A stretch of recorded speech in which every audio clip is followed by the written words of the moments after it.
This is a Film Stories original podcast.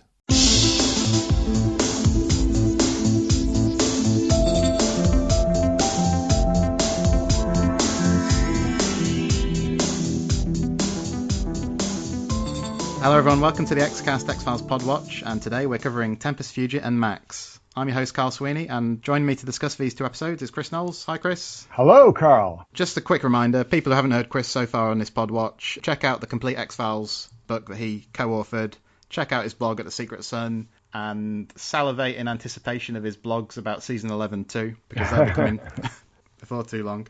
But anyway, we're going to backtrack to March 1997 today, which is the time when Tempus Fugit aired. This is Season 4, Episode 17, written by Chris Carter and Frank Spotnitz, directed by Rob Bowman, and this is the episode in which Mulder and Scully discover that Max Fennig, who's the abductee they encountered first of all in Fallen Angel, way back in Season 1, they discovered that Max was on board a crashed airplane. So this is an interesting two-parter, Chris, I think, very interesting actually. It's one that a viewer doesn't necessarily need to be as steeped in continuity to watch and enjoy as with something like, I don't know, Tunguska and Terma. So what are your thoughts on this two-parter overall, or on this one anyway? Tempus Fugit, first of all. Oh, brilliant. This two-parter, if I was to get somebody into the X-Files who had absolutely no concept of what the series was about or what it could do, these are the two episodes that I'd show first. I'd be like, this is what this series could really do. This is what, when all the pistons, are firing, and the stars are all aligned, this is what this series could pull off. And it's interesting, too, because I have a problem with the myth arc, starting with Talitha Kumi and certainly up to Tunguska and Terma, where it seems to lose focus. It seems to meander a little, I guess you would say. The storyline is really not as taut or as focused as we would be used to with the episodes that were aired in Season 3. I know that they're trying to put more balls in the air. They're trying to, put more forces in motion. The storyline with the bees and the smallpox virus and purity and things like that. But Chris Carter's, his main focus at this point in time on the series was really on Millennium, getting Millennium up and running. So I know that Howard Gordon was pretty much the de facto showrunner in at least the first half of Season 4. And that's why you saw this real heavy emphasis on horror, because that was more his bag. And I think that Frank sort of took the reins with the mythology. And Frank has, different interests than Chris Carter. Frank's more interested in things like James Bond and, Robert Ludlum and that kind of storytelling, espionage and more international kind of themes. I think that maybe came into the storyline a little too soon. Like the Tunguska and Terma storyline, which a lot of people sort of see as the nadir of the myth arc. And I think there's a good argument that could be made that that's probably the case. But there were too many things going on that I think were sort of hard to follow. So what is so great about Tempus, Fugit, and Max is that it's a self-contained story. It draws on early elements in the myth arc, but you don't necessarily have to have, like you said, have seen those episodes or be familiar with the myth arc to really enjoy. David Duchovny said that this was like, the great production number, almost like a Busby Berkeley kind of episode of the X-Files. He said, you bring in all the dancing girls and, I did the same way. And, you really get a lot of bang for your entertainment buck here. And I think that's so true. One thing about the origin of the storyline here is that the special effects team, the practical effects team, had built an airplane set, that set that we see used to such amazing effect, that they had built a set and said to Chris Carter, we've got this new set. Do you want to do something with this, some sort of storyline with this? And, Chris Carter was game for it at the beginning of Season 4. And he really wanted to bring back, a character that Mulder would have a stake in this plane crash, that Mulder would have an emotional, personal stake in this, that, there would be something that would connect him to this other than just another case that he and Scully were following. And another interesting thing, too, is that Scott Bellis, who played Max Fennig, was really keen to do another episode. He was worked out at the same gym as David Duchovny, and they would talk a lot. And, David Duchovny was sort of lobbying to bring Scott Bellis back, and Scott Bellis, offered to come back as like an FBI agent or something. And Chris Carter was like, no way. You were just like way too memorable as that character. People are just going to be totally thrown out of the story if they see you as an FBI agent. And it almost reminds me, the way the story is told, it sort of reminds me of Apocalypse Now, because Apocalypse Now is really about this journey to this confrontation with Kurtz. The entire arc of the action is all leading up to that. So, Marlon Brando is really on screen for a very short period of time in that film, but he's so incredibly memorable and pivotal because it's anticipation and build-up. So when we have in Max, when we have that just astonishing scene shot so brilliantly by Kim Manners of Max Fennick's abduction from the Flight 549, we're so geared up for it because there's been all this action and drama and death leading up to it that it's almost engineered for maximum impact. No pun intended there.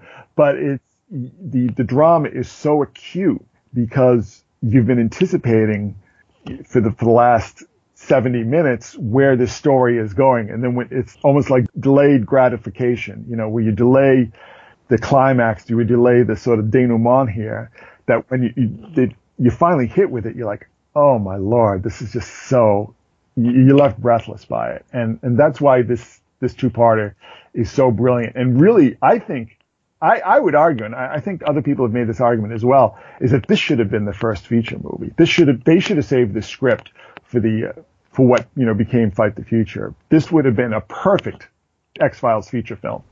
Yeah, because you've got a plane crash. You've got that stuff with the crash site is, if you pick up the Blu-ray or you watch it on HD, it's quite breathtaking actually. You've got a chase on a runway. You've got Mulder scuba diving in Great Sakondaca Lake. There's a real sense of scale, which I think bolsters what you're saying there. Actually, this could have very easily been transferred into a feature film. At the beginning of this episode, or near the beginning of Tempus Fugit, you've got this scene where Mulder and Scully meet the crash investigators, and they're led by this character, Mike Millar. And one of the things we were talking about when we discussed Lazarus is this idea that Mulder's a bit of a joke, really. Yeah. And it's something the series dropped. But I really like this scene here where he comes in and he gives them a few thoughts on what he thinks might be happening. And Mike Millar in the first part of this two-parter is a bit hostile, very skeptical, and he's gradually... Oh, he's furious. Has his eyes opened, yeah. He's furious. Look, I mean, this is great acting and great X-Files acting, that he tells a joke and everybody laughs, and then he shoots Mulder this like withering gaze. So I think he's one of the best of these fleeting characters who appears in these two-parters. This actor's really good. Well, this is an interesting bit of casting here because when I had spoken to Chris Carter, he told me that he was a big fan of Hill Street Blues. And he had used, and Joe Spano was a main character on Hill Street Blues, as was Michael Weiss, who was in Irresistible. So this is sort of like, fanboy casting that you see throughout the series. But what makes this Mike Millar character so great is that he has an arc. He's a character who starts off from this, complete hostility to Mulder, complete dismissal, complete contempt, complete ridicule, and then starts to realize, oh, wait, maybe something is actually going on here. Maybe something is happening, and when he has that great scene in the swamp, when the Chilton Crane character, Sharon Graffia, is returned, he sits there for, several beats watching this flying triangle UFO scanning the lake for the down saucer. And it's like he has a revelation. I mean, he's initiated into this X-Files universe. And that's something that we did not see with a lot of these characters like the one he's playing here, where they become enmeshed into the conspiracy. They become enmeshed into this alternate reality. They become enmeshed into this revelation. And I think that that's what makes him so memorable, is that he comes to become an ally, really. I mean, he goes from being an antagonist to being an ally because of what he's seen, because of what he's experienced, because of the evidence in the plane that he just cannot rationalize. And again, great acting. I love the scene when Mulder sort of starts his monologue and Max, what happened. And Joe Spano's like, what the hell is this? And he looks back at Scully, and Scully just gives him, whatever, look. Yeah, because actually that goes back to something you said earlier, which was, if you're going to show somebody asked you what could the X-Files do, you'd show them this. And I'd say the same thing actually for the way Mulder and Scully relate to each other in these episodes. The sort of the banter between them in the birthday party scene. Oh, I love that scene. Oh, Yeah. And David Duchovny, I think, is really brilliant in that. The way he's just sort of so nonchalant and almost teasing Scully, and that ridiculous present he gives her, and the way he's sort of chewing on the straw. I mean, it says so much about the Mulder and Scully relationship that Mulder is, I don't want to say he's sort of like the big brother who teases you a lot, but you follow like a god, when you're a kid. That's almost the dynamic at work here, that Mulder is sort of like, I don't want to say toying with Scully in a way, but he does not see her exactly as an equal. No matter how much he might say he does, but, he's sort of a brat, which I think is great storytelling, that he's not Superman, he's not Clark Kent. He's sort of, there are a lot of, not exactly admirable character traits involved in this character, which I think heightens the sense of drama, especially with Scully becoming such a trooper, so loyal, so self-sacrificing. Yeah, a lot of people airbrush those concerns out of their interpretation of the relationship, I think. Yeah, well, I'm going to come back to that when we get to the end of Max, because there's another good Mulder Scully scene there. This episode, Tempus Fugit, towards the end, obviously Agent Pendrell, he doesn't die yet, but he gets shot in this episode. Brendan Beiser was just crushed that his character was written out of the series. I mean, he actually had a crush on Gillian Anderson, and he loved playing against her. So he was really upset that he got written off the show. Just a little inside baseball here. When characters are created by another writer and they leave the series, you have to pay them royalties on those characters. So a lot of the characters that got killed were written by people who left the show. And, Pendrell is a great example of this, because Howard Gordon had already announced that he was leaving the show, I think either at the beginning or the midway point of the fourth season. So to keep bringing Pendrell back, they'd have to, there's all these they really wanted to put every dollar that they possibly could on screen, particularly in the fourth and fifth seasons. They really wanted to just knock people out. And if they had to pay a royalty on a character, I mean, it's like every dime counts when they're doing the show. I mean, this is something that people don't really appreciate, that not only how ridiculously hard everybody worked on this series, but how every dime, like literally every dime, had to be accounted for. And I think a lot of the characters that got killed, it's like, well, we can pay a royalty to a writer who's left, or we can take that money, maybe a couple $1,000s per episode or whatever, and put it somewhere on screen. And I think that was what they usually decided to do. It's so interesting with Pendrell, because whenever I've watched this episode, I've always thought that, I think that's the first time he shows up, isn't it? Is right just before the shootout, It sort of slightly goes against what I said about you could drop in on this episode, having not seen the series, and completely get what's going on. You get a vague sense that he knows Scully, but I suppose the enormity of what happens can only be felt if you've seen his other, I don't know, I think he must have appeared 8 or 9 times, I guess. Something like that, yeah. But he doesn't bite the bullet until Max. And off screen, by the way. I mean, there's no dramatic sort of hospital scene. And that's another thing that the X-Files always did. It's like another series would be like, oh, Scully, I loved you. Oh, I loved you too. I just could never tell you, or something like that. Some ridiculous scene that any other TV show, particularly that period, would have gone for. And it's just like, oh, Pendrell's dead. Oh, shit, whatever.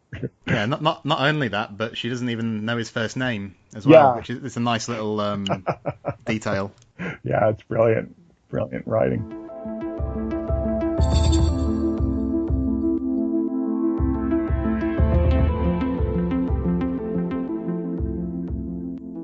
So Max, Season 4, Episode 18, again written by the Carter-Spotnitz duo and directed this time by Kin Manners.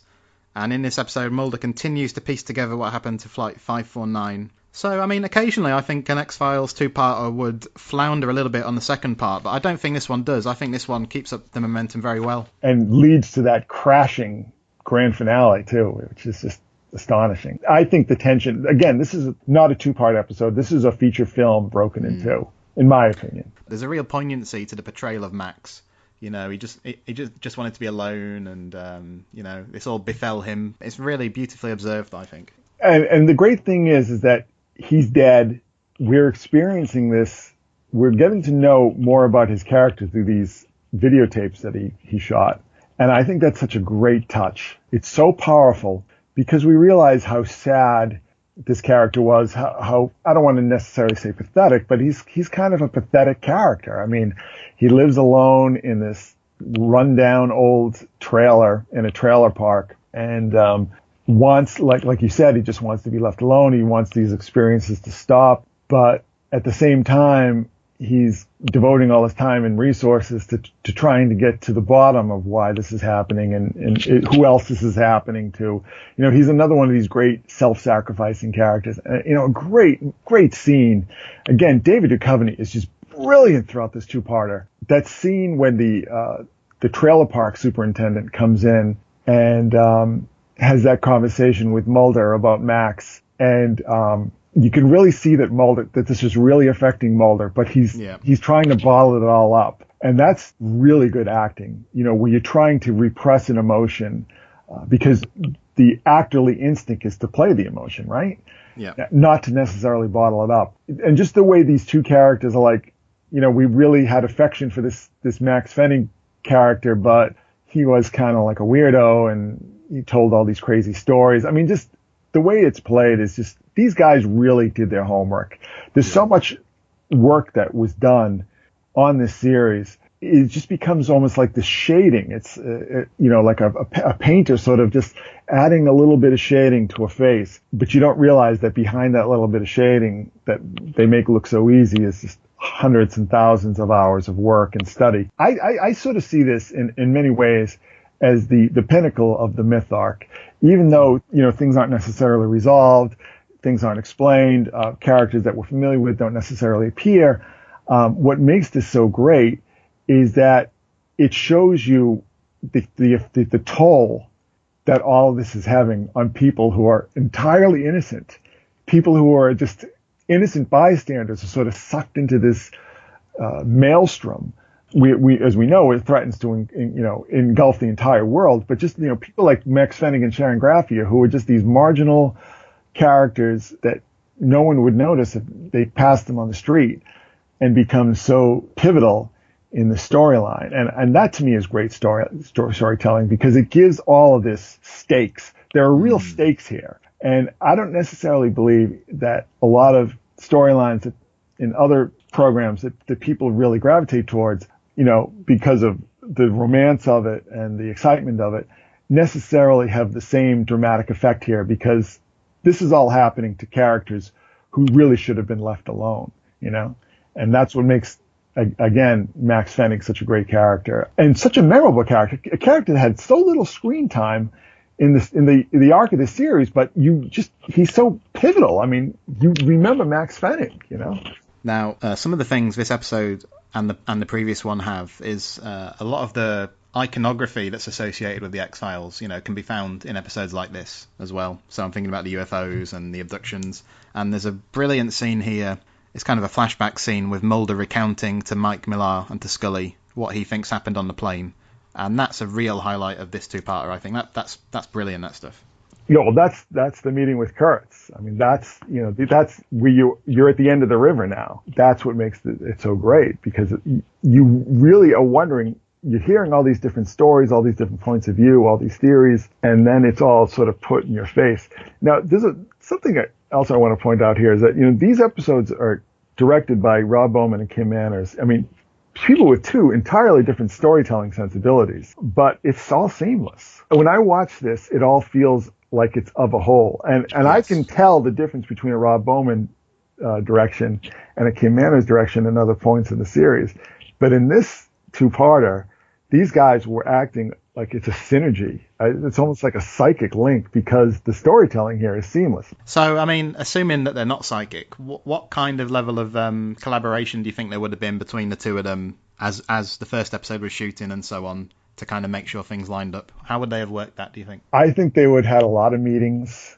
They would have been looking at, you know, watching each other's dailies. In this case, you know, chronologically, Kim Manners would have been watching all of Rob Bowman's dailies. I think he would have been asking him a lot of questions. I think there would have been a lot of meetings, like tone meetings with Chris and Frank, you know, maybe also Howard Gordon, other people, senior staff, really coordinating here. I mean, this is like, there's so many different pieces of the machine that you have to bring together here. And there's one more thing that I sort of wanted to point out here is that for the dramatic impact to be heightened, you do have to realize that Scully is like going through this storyline, going through this action with like a death sentence hanging over her head. Yeah. So when she's sort of given to these like morose bits of reflection, like in Max's trailer and outside of Max's trailer at the end of the episode, where she's sort of like, it's almost making these grandiose statements, you realize that, she thinks that she's dying and she's trying to give it all, meaning and purpose. That's a great scene as well, because Mulder sort of undercuts the solemnity of the moment, doesn't he, by cracking a little joke, but he's beating the brat, like, that's the comic relief. They always try to do that, when it had a real heavy moment to sort of lighten it up a little, something Frank Spotnitz talks about, in particular with hospital scenes. You always have to have a laugh line. Yeah, because it'd be quite unpalatable if the series didn't have that humor on tap. Yeah, and again, it's the light and shadow, Yeah. But again, it's sort of that bringing it full circle to the beginning of how this, when that scene with Sharon Graffey in the bar, where Mulder's kind of a brat. He's sort of like the bullying big brother, and Scully's sort of like making this what does it all means a speech here, and he's just sort of like, well, I just thought it'd be like a cool little thing, whatever. Yeah, because intriguingly, he was on the verge of explaining or justifying the purchase of the keychain, wasn't he, before Sharon Graffey turned up? But he never got to deliver that speech. Yeah, so we'll never know what he really meant by it. No, that's one for the fan fiction writers, I suppose. Right, so after what you describe as the end of the river, there is more story, and we get that scene with Mulder on the plane with, I think he's called Garrett. Scott Garrett is the name of the character. Yeah, and he gives a speech inspired by Carol Reed's great film, The Third Man, delivered by Orson Welles. Yeah, John Shiven wrote that, yeah, and did an amazing job. It's funny because I didn't think of like The Third Man when I'm watching that. I think, oh, they're just riffing on The Third Man here. It's like you realize that this is the way these people think. People like Scott Garrett, who are just like sort of functionaries in the syndicate. That's how they justify what they do, because they see this all as working to some greater good. And that's what makes that scene at the end of Max so powerful, because, this guy who shot Pendrell, responsible for the death of the Army sergeant, who knows how many other people he's killed in his life, probably intends to kill Mulder. He justifies it. It's like, well, you got to do what you got to do. I mean, this is all working towards a greater goal here. So just, suck it up, Mulder. Yeah. There's just one moment. We talked a bit about Mike Millar already, but I just briefly, I love the realization he comes to, which I'm paraphrasing, but he sort of says, look, how am I going to put that in a report? It seemed very relatable, very human moment that he sort of is on board, but he can't really do much about it and keep his credibility. That's what makes his arc so great. He starts off from this complete dismissal to a growing realization that something is wrong, a growing realization that he can't explain what's exactly going on here, according to his experience as a flight crash investigator. And then his confrontation with the flying saucer and Sharon Graffey. I mean, another show, Mike Millar would become this like Mr. Smith Goes to Washington. It's like, we've got to do something about the, banging on the desk of his boss. This has got to stop. We got to change this, and it's like, oh, well, what are you going to do? Yeah, it makes you wonder, doesn't it? The following Monday, he goes back to work, and eventually, the thought of what's gone on just fades, I guess, and you carry on with your life. But that's so true to life. One thing that I want to bring up, I mean, in real life, a lot of your listeners might not be aware of this, but, being a UFO investigator is like a dangerous business. I mean, in real life, a lot of UFO investigators have died young, died under mysterious circumstances, died violently. Yeah, you're saying Mike Millar made the right call by not getting involved, I suppose. Yeah, possibly. Yeah, he saved his bacon. Well, all I'd say is that anyone planning a rewatch, this two-parter may not advance the colonization storyline, really, but you should be making sure you watch these and watch it on the big screen, the biggest TV you can find. Cheers, Chris. Tomorrow on the Xcast, X-Files Podwatch, it's Synchrony and Small Potatoes. In the meantime, try and find us on Twitter. We're at the X_cast. We're on Facebook too. Type in Xcast and you should find our page and our group. But until next time, listeners, trust no one.